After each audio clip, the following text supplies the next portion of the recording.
afternoon from a bit of a wet farm near Salisbury Plain.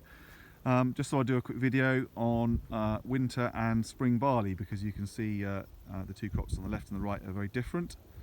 Firstly, here on the left we've got Kingsbarn winter barley. It's a feed variety, which means it would be used for animal feed. We'll be harvesting that maybe in about 10 days time. It's looking okay, it's all still stood up, and I think it's got some promise there. If we get on well, we'll wait and see. If we get on well, we might get a 7 tonne a hectare crop, so that's what we're kind of aiming for.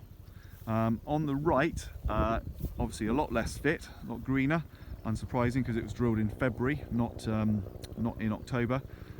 Is spring barley, and this is Planet, and this is a malting variety. There's a bit of concern there because malting barley isn't going to have the demand that it usually has because of the problems with people not drinking in pubs. But if we're lucky, the quality will still be okay. Now you might ask, why would I grow both? Why not just grow one type of crop? There's lots of reasons.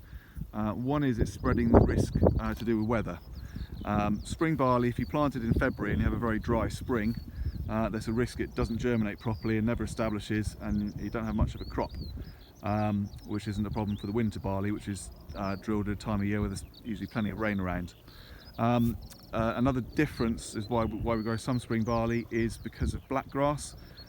Spring barley is a much better crop if you've got a field with blackgrass around, because you're establishing it at a time of year when the chit of blackgrass in the autumn is long past. So it's a cleaner crop to go in a field that has some blackgrass around. And also it's spreading the harvest risk as well, because I can't harvest every single field on the same day. So as I said, this will be in a few days time. Spring barley, if you have all spring barley, it tends to come fit at the same time as the wheat, and then you're chasing around trying to do too many fields at the same time, and again, if the weather goes wrong, that can be a problem. Anyway, two very different looking crops, both might yield somewhat similar. Let's see how they turn out.